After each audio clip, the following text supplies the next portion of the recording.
दिल लगी कि तेरे दिल को दिल लगी न लगे। मध्य प्रदेश राज्य थाना सिविल लाइन जिला छतरपुर मध्य प्रदेश। वृद्ध संतोष सोनी, पिता स्वर्ग श्री गणेश प्रसाद सोनी, उम्र 50 वर्ष, निवासी ग्राम अकौड़ी, थाना जिला जावर उत्तर प्रदेश और निवासी हनुमान जी के मंदिर के पास नरसिंहगढ़ पूर्वा छतरपुर थाना सिविल लाइन जिला छतरपुर मध्य प्रदेश। श्रीमान जी, इस प्रकरण का संक्षिप्त विवरण निम्न प्रकार से। अभियुक्त के विरुद्ध धारा 427, 294 एवं 506 भाग 2 भारतीय दंड संहिता के अंतर्गत आरोप है कि उसने दिनांक 28 फरवरी 2020 को रात्रि करीब 8 बजे शिकायतकर्ता राम स्वरूप का प्लाट नरसिंहगढ़ पूर्वा जिला छतरपुर पर उसके प्लाट से 3 पेड़ काटकर उसे 50 रुपए से अधिक की रिश्ती काट की। उक्त दिनांक, समय व स्थान को, जो कि एक लोक स्थान अथवा उसके समीप का स्थान है, पर रामस्वरूप यादव को अश्लील शब्दों का उच्चारण कर उसे तथा अन्य सुनने वालों को छुटकारित किया। श्रीमान जी, फरियादी रामस्वरूप को संतरास कारित करने के आशय से उसे जान से मारने की धमकी देकर आपराधिक अभिप्रास कारित किया। श्रीमान जी, आवेदन का संक्षिप्त मामला इस प्रकार है। दिनांक 8/3/2020 को फरियादी रामस्वरूप ने थाना सिविल लाइन में उपस्थित होकर इस आशय की मौखिक रिपोर्ट लिखित कराई कि वह भोपाल में रहकर मजदूरी करता है और उसका परिवार नरसिंहगढ़ पूर्वा छतरपुर में हरिराम यादव के मकान में किराए से रहता है एवं उसका प्लाट नरसिंहगढ़ पूर्वा में, जिसमें बाउंड्री वॉल और गेट लगा हुआ है। उक्त प्लाट में एक सगौना एवं बेलपत्र एवं एक मुनगा के पेड़ लगे हुए थे। दिनांक 28/2/2022 को उसके मोबाइल पर हरिराम यादव ने फोन लगाकर उसे बताया कि उसके प्लाट में लगे उक्त पेड़ अभियुक्त द्वारा काट दिए। वह दिनांक 2/3/2020 को भोपाल से छतरपुर आया और उसने अपने प्लाट पर जाकर देखा तो 3 पेड़ कटे हुए दिख रहे थे।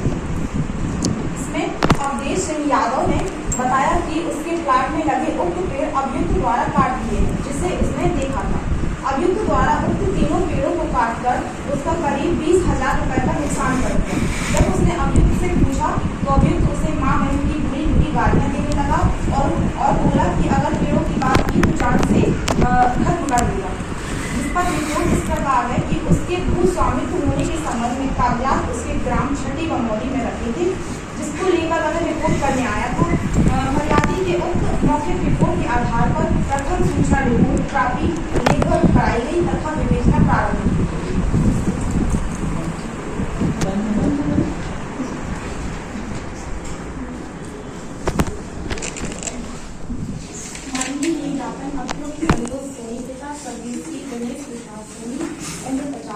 वर्तमान निवासी हनुमान मंदिर के पास नरसिंहगढ़ पूर्वा थाना सिविल लाइन जिला छतरपुर मध्य प्रदेश की ओर से माननीय न्यायालय छतरपुर मध्य प्रदेश के समक्ष प्रस्तुत करने की अनुमति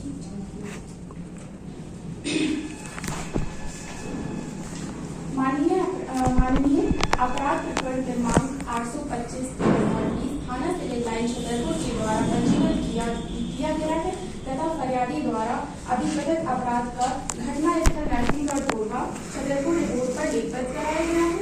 अतः दंड प्रक्रिया संहिता 1973 की धारा 190 के अधीन उक्त प्रकरण 825/2020 पर माननीय न्यायालय छतरपुर की उस संज्ञान विधि की अधिकारिता एवं विचारण हेतु अधिकार प्राप्त है। श्रीमान, अभियुक्त पर धारा 427, धारा 294 एवं धारा 506 भाग 2 भारतीय दंड संहिता 1860 के अंतर्गत दंडनीय अपराध के यह आरोप है कि उसने दिनांक 28 फरवरी 2020 को रात्रि के करीब 8 बजे फरियादी रामस्वरूप यादव के प्लॉट जो नरसिंहगढ़ पूर्वा जिला छतरपुर में स्थित है से 3 पेड़ काटकर उसने 50 रुपए से अधिक की रिश्ती कारित की। माननीय अभियुक्त पक्ष की ओर से जो साक्ष्य प्रस्तुत किए गए हैं, मैं उनसे क्रॉस एग्जामिनेशन करने की इजाजत चाहता हूँ। माननीय prosecution witness number 2 Awadhesh Yadav ने अपनी प्रति परीक्षा में बताया है कि उसने दिनांक 28 फरवरी 2020 को अभियुक्त संतोष सोनी को पेड़ काटते हुए नहीं देखा, बल्कि 1 मार्च 2020 को हरिराम यादव ने उसे बताया था कि फरियादी रामस्वरूप यादव के प्लॉट पर लगे मुनगा, बेल तथा सावन के पेड़ अभियुक्त संतोष सोनी ने काट लिए हैं। ऐसा मानकर उसे बताया गया है, ना कि उसने देखा है।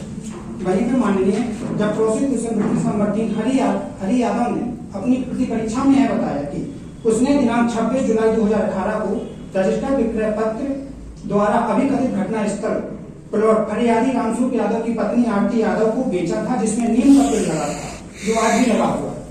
और माननीय हरि यादव ने यह भी कथन स्वीकार किया कि उसने नहीं देखा कि दिनांक 1 मार्च 2020 को अभियुक्त संतोष सोनी ने अभिकथित प्लॉट पर मुनगा का पेड़ काटा है। मानवर यहाँ पर जो घटना स्थल है वो घटना की जो दिनांक है दोनों ही विवादित है। और मानवर इसमें जो हरि यादव ने अपनी प्रतिपक्ष में कथन और स्वीकार किया है जो वास्तव में ध्यान देने योग्य है। उसने यह बताया है कि अभिकथित प्लॉट पर मुनगा, बेल तथा सावन के पेड़ लगे ही नहीं, जिनके बारे में अपराध बताया जा रहा है। मानव जो prosecution witness number 4 Ashok Mishra तथा prosecution witness number 5 Nilesh Dubey ने अपनी प्रति परीक्षा में बताया है कि अभियोजन कहानी का जो नुकसानी पंचनामा है उसके समक्ष तैयार नहीं किया गया, जो प्रोसिक्यूशन के द्वारा पेश किया गया। माननीय प्रोसिक्यूशन नंबर 6 नेपाल सिंह परिहार ने अपनी परीक्षा में बताया था उन्हें अभियुक्त के घर से कुल्हाड़ी जब्त की। मानकर कुल्हाड़ी एक ऐसा औजार है जो सामान्यतः हर किसी के घर में दैनिक उपयोग में आने वाली वस्तु है, जिसके घर में पाए जाने से नहीं कहा जा सकता कि उसने उसका उपयोग लोगों काटने में किया। और मानव अभियोजन पक्ष की ओर से जो साक्षी पेश किए गए, चाहे वो प्रोसिक्यूशन विटनेस नंबर 2 हो, 3 हो, 4 हो या 5 हो, के द्वारा अभियोजन कथा का किसी भी प्रकार से कोई समर्थन नहीं किया गया। सभी के कथनों में विसंगतता है और कोई भी उस घटना के बारे में स्पष्ट नहीं कर रहा कि घटना किस दिनांक को हुई। मानव इसमें कुछ तथ्य ऐसे भी हैं कि prosecution witness number 1 Ramswaroop Yadav की फरियादी है, उन्होंने अपनी मुख्य परीक्षा में घटना दिनांक 28 फरवरी 2020 को पेड़ों का काटा जाना बताया, जबकि prosecution witness number 3 Hari Yadav द्वारा पुलिस कथनों में घटना दिनांक 1 मार्च 2020 को पेड़ों का काटा जाना बताया। और जबकि इसी prosecution witness number 3 Hari Yadav ने प्रति परीक्षा में बताया कि उसने देखा ही नहीं कि पेड़ किसने काटा। मानव यहाँ पर घटना दिनांक की स्पष्ट नहीं है किस दिनांक को पेड़ काटे। और जो prosecution witness number 1 Ramswaroop Yadav ने अपनी मुख्य परीक्षा में बताया कि उसकी पत्नी और बच्चे कृष्णनगर प्लॉट के पास ही इसके हरि यादव के मकान में किराए से रहती है और जहाँ से कृष्णनगर प्लॉट दिखाई दिया, अगर मानकर उस प्लॉट से पेड़ काटे जा रहे थे और जब वो घर दिखाई दे रहा तो उस संबंध में उनको जाके सीधा उसकी पत्नी को बताना चाहिए, जो कि नहीं बताया। उन्होंने उस व्यक्ति को इन्फॉर्म किया वो भी फोन के द्वारा, जो उस समय छतरपुर में है ही नहीं, भोपाल में, जो कहीं ना कहीं इस बात को हमें सोचने पर विवश करता है कि ये घटना अस्वाभाविक है।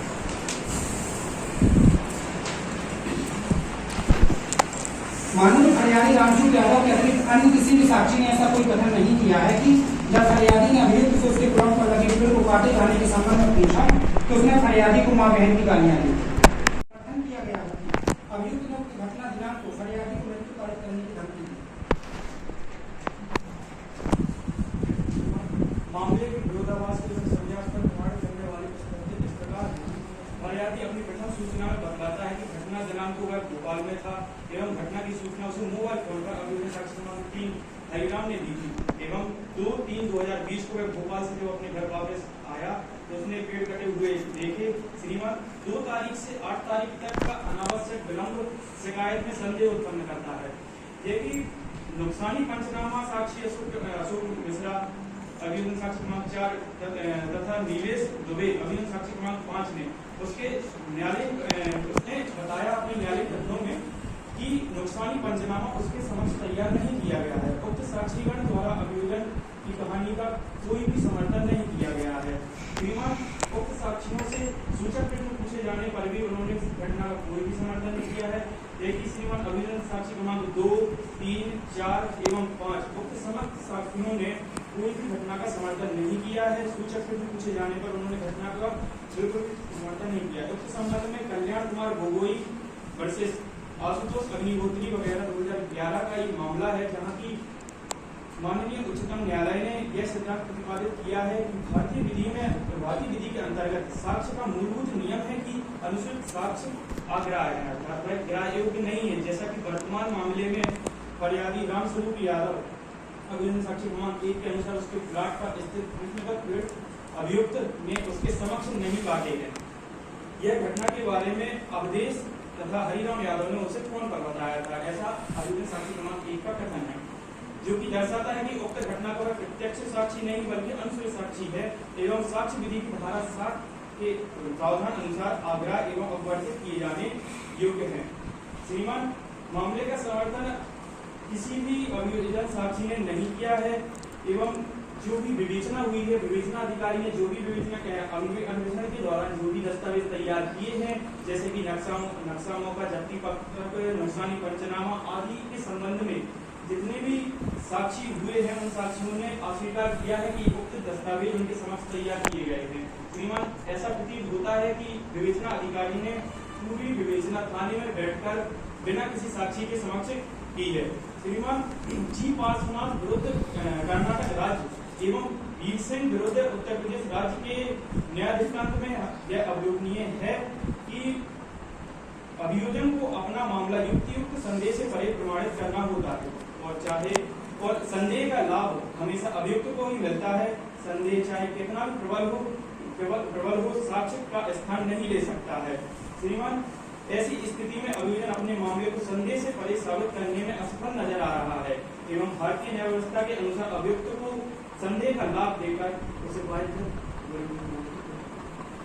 श्रीमान, जिस प्रकार बचाव पक्ष के द्वारा कहा गया कि शिकायत देरी से क्यों की गई, तो इसके संबंध में अभियोजन पक्ष के द्वारा कुछ बातें स्पष्ट की गई हैं, जिसमें उसके भू स्वामित्व होने के संबंध में कागजात उसके ग्राम छठी बमोरी में रखे हुए थे। पहले वह छठी बमोरी कागजात देने के लिए गया, फिर उसने बाद में शिकायत दर्ज करवाई, जिसमें IPC की धारा 427 के तहत अपराध को साबित करने की कुछ आवश्यक दृष्टि के संबंध में बताए हैं, जिसमें है कि इरादा या ज्ञान या संपत्ति को नुकसान पहुंचाना। तो इसमें 3 पेड़ काटकर संपत्ति को नुकसान भी पहुंचाई गई और वहां से जमीन से मुंह करके जबकि हुई संपत्ति को अलग भी किया गया। जानबूझकर या लापरवाही के कारण संपत्ति को नुकसान पहुंचाना जिसकी राशि 50 रुपए या उससे ज्यादा हो। रिश्ते के संबंध में IPC की धारा 427 जो किसी व्यक्ति की चल एवं अचल संपत्ति पर किसी संपत्ति को 50 रुपए से अधिक का नुकसान पहुंचाता है, तो ऐसा करने वाला व्यक्ति अपराधी की श्रेणी में आएगा। भारतीय दंड संहिता 506 के अंतर्गत जो अभियुक्त द्वारा अभियोजन पक्ष को गाली गलौज देकर जान से मारने की धमकी दी गई थी। जब किसी व्यक्ति को चोट पहुंचाने की धमकी दी जाती है या इरादा रखता है अपराधी, तो उसके संबंध में उसकी प्रतिष्ठा या संपत्ति के लिए या उससे संबंधित किसी व्यक्ति के लिए जान से मारने की धमकी दी या फिर हाथ पैर तोड़ने की धमकी देना या फिर गंभीर चोट पहुंचाने की धमकी देना। इसके संबंध में श्रीमान जी केस लॉ है AK गोपालन बनाम मद्रास राज्य, जिसमें सार्वजनिक स्थान पर बैठकर गाली गलौज करना एवं जिससे संपत्ति या प्रतिष्ठा को चोट या धमकी दी गई हो, तो वह IPC की धारा 506 और 294 के अंतर्गत अपराध की श्रेणी में आएगा। वहीं भारतीय दंड संहिता की धारा 294 जिससे अभियुक्त पक्ष द्वारा अभियोजन पक्ष को गाली गलौज दी गई थी, जो की बात करती है कि लोक स्थान या उसके समीप कोई अश्लील शब्द सुनाएगा या उच्चारित करेगा जिससे दूसरों को चोट कारित हो, तो वह अपराध की श्रेणी में आएगा। श्रीमान जी 294 के संबंध में केस लॉ इस प्रकार है, रणजी स्वदेशी बनाम महाराष्ट्र राज्य 1964। इसमें स्पष्ट किया गया है कि सार्वजनिक स्थान पर गाली गलौज करना अपराध की श्रेणी में आएगा। माननीय, जो भी अभियोजन पक्ष के द्वारा कहा गया है केवल फरियादी द्वारा को परिकथित किया, ना तो किसी भी साक्षी ने प्रति परीक्षा में या मुख्य परीक्षा में इस कथन का बिल्कुल भी समर्थन नहीं किया है कि उन्होंने अभियुक्त को पेड़ काटते हुए देखा हो या उसे गाली देते हुए देखा हो या उसे जान से मारने की धमकी देते हुए। माननीय, तो किसी साक्षी ने देखा ही नहीं कि उसने गाली दी, जान से मारने की धमकी दी या पेड़ काटी, तो ये मामला ही नहीं बनता कि हम इस बात पे विचार करें कि इस धारा में कौन सा दंड दिया गया। किसी भी साक्षी के द्वारा ऐसा ना तो कोई समर्थन किया, चाहे वो प्रति परीक्षा में हो या मुख्य परीक्षा में। तो अभियोजन पक्ष के द्वारा ये कहना कि उसने ये अपराध किए हैं और ये उसके एसेंशियल